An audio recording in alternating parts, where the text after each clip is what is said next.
Mummy को बीच में लाना दैट इज नॉट गुड। अगर आप परवरिश को बीच में लाना पसंद नहीं करते, फैमिली को बीच में लाने का ये जो बड़ा बड़ा सब बात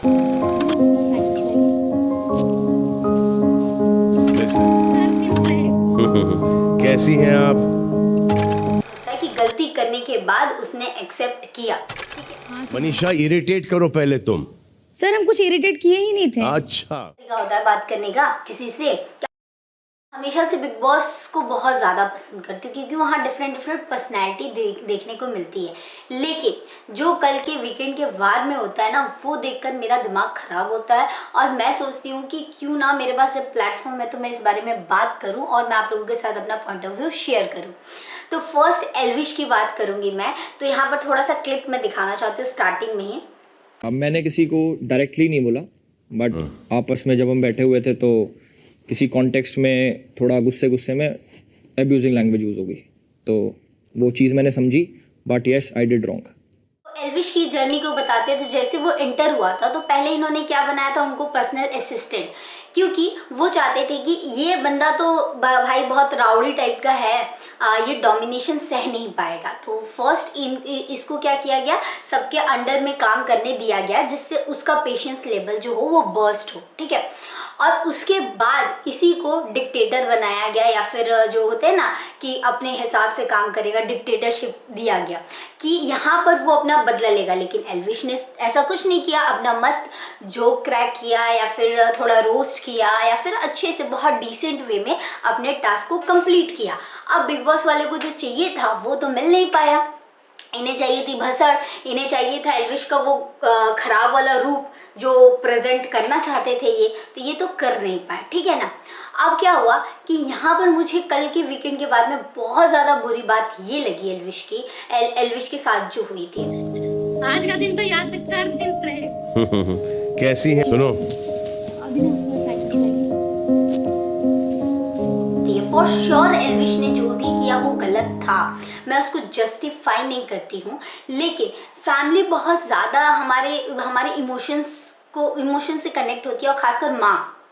और हम अपने माँ बाप पिता को ऐसी जगह, कॉमन इंसान, हम लोग कॉमन इंसान है जो यूट्यूबर है, ऐसे प्लेटफॉर्म पे काम करते हैं क्योंकि यहाँ पर फ्री ऑफ कॉस्ट हम कर सकते हैं काम। ठीक है ना, आने का पैसा लगता है ना, कंटेंट क्रिएट करने का पैसा लगता है। लेकिन जो मतलब जब इसने गलत कहा आपने उसको करेक्ट किया। जब आप परवरिश की बात करते हैं, फैमिली की बात करते हैं, सलमान खान खुद बोलते हैं जब कि फैमिली को क्यों बीच में लाना है, जब जिसने गलत किया है उसी के ऊपर बात होनी चाहिए।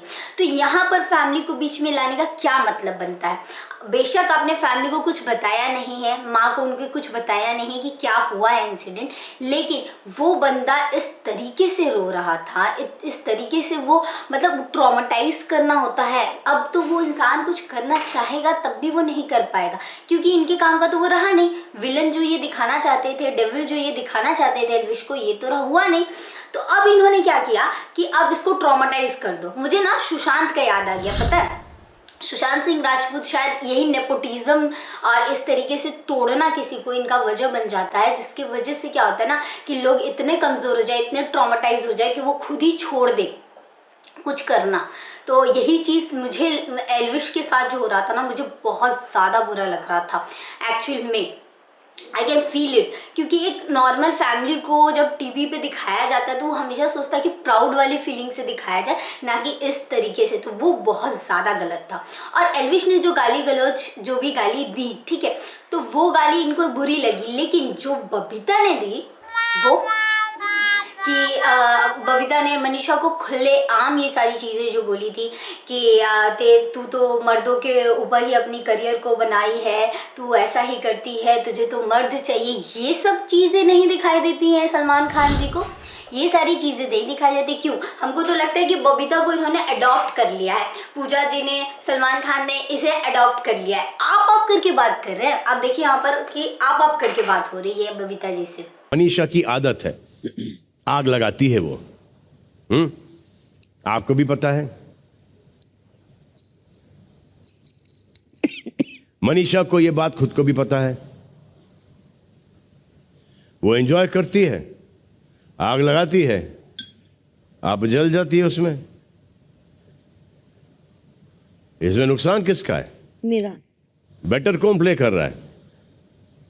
मनीषा। और यहीं पर मनीषा अगर कुछ करती है, जैसे एल्विश को वो कंसोल करने जाती है, जैसे ही वो उठ कर जाती है तुरंत सलमान जी क्या कहते हैं कि तुम उधर आकर बैठो, इरिटेट मत करो मनीषा। ये कौन सा तरीका होता है बात करने का किसी से, कि आपके कंटेस्टेंट मनीषा से इस गंदे तरीके से बातें होती हैं कि मैं कह नहीं सकती। बात तो हो गई, ये फैमिली वाला जो ट्रॉमा था वो बहुत खराब था, लेकिन अब यहाँ पर हम मनीषा की बात करते हैं। ठीक है, मनीषा को था एंटरटेनमेंट का पार्ट, जमूरा की तरह दिखाया जा रहा था। जब तक वो एंटरटेनमेंट दे रही थी, दिमाग नहीं लगा रही थी, बहुत सही चल रही थी। ठीक है, इनके अकॉर्डिंग। लेकिन अब वो जब खेलने लगी है, जब दिमाग लगाने लगी है, तो इन्हें बुरा लगने लगा है। अगर जीत जाएगी तो इसके लिए लोग इतना बाहर बोल रहे हैं। तो मनीषा की बात करूं मैं, तो पूजा जी ने ये चीज़ बोला था, मुझे बहुत ज़्यादा बुरा लगा था कि आप जिस तरीके से बिहेव करती हैं, जिस तरीके से फ्लर्ट करती हैं, उसके बदले जो आपको रिलेशन मिलता है वो एक्चुअल रिलेशन होता नहीं। जब वहाँ पर कास्टिंग की बात आती है उस टाइम में, तो आपके बोलने का मतलब क्या है? जो वो फ्लर्ट करती है, तो आपको जो उसके रिएक्शन में मिलता है that is not genuine bond. अरे भाई, मनीषा एल्विश और अभिषेक से ज़्यादा किसी और का बॉन्ड है, आशिका से ज़्यादा किसी और का बॉन्ड है, मुझे तो नहीं दिखता है। और एक चीज़ एल्विश की जब मैं बात करूं तो 500 रुपये वाली बात भाई मेरे को दिल में लग गई। मैं यूट्यूबर हूं, भले छोटी यूट्यूबर हूं, लेकिन मुझे दिल में लगी है। देखिए सलमान सर ने क्या कहा, बोला कि जान मत देना भाई, हाँ 500 रुपये मुझे फॉलो कर ले, मुझे देखना है कि कितने लॉयलिस्ट हैं आपके। बोला ये जो फ्री में है, अब मुझे देखना है कि मेरी लॉयल फैन आर्मी सिर्फ। यहाँ पर 500 रुपये जो देने की बात हुई है ना सलमान से सर जी, तो आप जो बोलते हो ना कि ये जो यूट्यूब की जनता है या फिर आपकी आर्मी है, ये 500 रुपये देना पड़े तो आएंगी, देखते हैं कितनी आएंगी। तो भैया आप जानते नहीं हो कि हम लोग का कितना जेन्युइन बॉन्ड होता है। अगर एक दो भी किसी के फॉलोअर्स है या फिर ये है तो जेन्युइन होता है, और यही जेन्युइन फॉलोअर्स की वजह से आपका जियो का वो जो है ना big boss, OTT big boss वो चल रहा है ना, तो कोई पूछता भी नहीं। इतने दिनों तक ना कोई पूछता भी नहीं था। और जो बड़े बड़े स्टार जो है ना अपने फिल्म को प्रमोट करने आते हैं, वो उन्हीं रीलर्स के ऊपर आते हैं और उन्हीं यूट्यूबर्स को लेकर जाते हैं, तब जाके आपका प्रमोशन होता है। आप वायरल करने के लिए इन्हीं के पास भीख मांगने आते हो, यही फॉलोअर्स जो होते हैं ना वो वायरल कराते हैं। तो समझिए कि 500 रुपये कितनी छोटी बात कर दी आपने। और दूसरी बात ये कि आप जो मूवी बनाते हो ना, किसी की भाई किसी की जान, और वहाँ पर 500 रुपये देकर लोग गाली देकर निकलते हैं ना, तो उससे तो बेटर है भैया कि हमें 1 रुपया ना मिले, बस प्यार ही प्यार मिले। हम लाइक मांगते हैं, हम सब्सक्राइब मांगते हैं, ना कि हम 500 रुपये की भीख मांगते हैं और बाद में गाली सुनते हैं। ठीक है, तो ये चीज़ मुझे बहुत ज़्यादा चोट लगी। ठीक है, और जो मनीषा को इन्होंने कहा कि जब बेबिका के साथ बात हो रही थी तो उन्होंने कहा कि एक्ट करके दिखाइए फिर से जो चीज़ हुई थी। तो मनीषा खड़ी हुई। मनीषा खड़ी होती है तो उनको क्या बोलते हैं कि आप उकसाइए। एंजल जब वो बनी थी तो उसने क्या उकसाया था, मुझे तो ये समझ में नहीं आया। सलमान खान कौन सा उकसाने की बात कर रहे हैं, और इतना मनीषा को डिमीन करने का क्या ही मतलब बनता है, इतना अभिषेक को डिमीन करने का क्या ही मतलब बनता है। जब 4 लोगों के बारे में बात हो रही, 4 लोगों के बीच बात हो रही थी, ये गाली गलौज हो रहा था, जो गलत किया था एल्विश ने उसके लिए उसने सॉरी भी बोला। जब ये 4 लोगों के बारे में बात हो रही थी तो 3 लोगों की ही क्लास क्यों ली गई और चौथे को क्यों छोड़ दिया गया, मुझे तो ये चीज़ समझ में नहीं आई। क्यों बेबिका को अडॉप्ट किया है आपने, जिया को अडॉप्ट किया है आपने, जिया तो एकदम क्वीन है, हीरोइन है, पता नहीं आप क्या दिखाना चाह रहे हैं, मुझे तो समझ नहीं आ रहा। क्योंकि भाई हम लोग जो देखते हैं ना, तो हमें तो मनीषा ही क्वीन लग रही है और ये तीनों ही अच्छे लग रहे हैं। और मैं तो यही मानती हूँ कि जिसने सॉरी बोली, जिसने गलती की माफ़ी जेन्युइनली फील की, वही इंसान जो है वो महान होता है कि गलती करने के बाद उसने एक्सेप्ट किया। ठीक है, तो ये चीज़ बहुत बड़ी बात होती है। और यहीं पर मनीषा जब आती है बेबिका को सॉरी बोलने के लिए, तो उनका रिएक्शन कितना गंदा होता है, और पूजा जी उनको क्या क्या शब्द बोलती है वो ज़रा सुन लीजिए आप। मनीषा का आग लगाना ना अभी बहुत ही गंदा लग रहा है, इतना गंदा लग रहा है कि उसके साथ बैठने में ना घिन आ रही है मुझे, और ये फीलिंग सब में है। पर तो बिलीव करेगा पूजा दी का हम यहाँ से आवाज़ सुने कि मनीषा का आग लगाना, अब तुम बोलते हैं हम मानते हैं एक्सेप्ट करते हैं, बट अब इसका गलती हुई अभिषेक का, बट अब वो पूरा मेरे को बनाई। अब बताइए कि पूजा जी के अकॉर्डिंग, उनके अकॉर्डिंग पता नहीं वो क्या है, एंडोमॉल वगैरह जो भी हैं, तो वो चीज़ होता है ना कि इनके हिसाब से, इनके पॉइंट ऑफ व्यू से जो चीज़ें सही है वो सही है। मनीषा जो है वो आग लगा रही है, सलमान खान जी जो बोल रहे हैं वो आग लगाती है, वो आग लगाने वाली है और मज़े लेती है उसके बाद।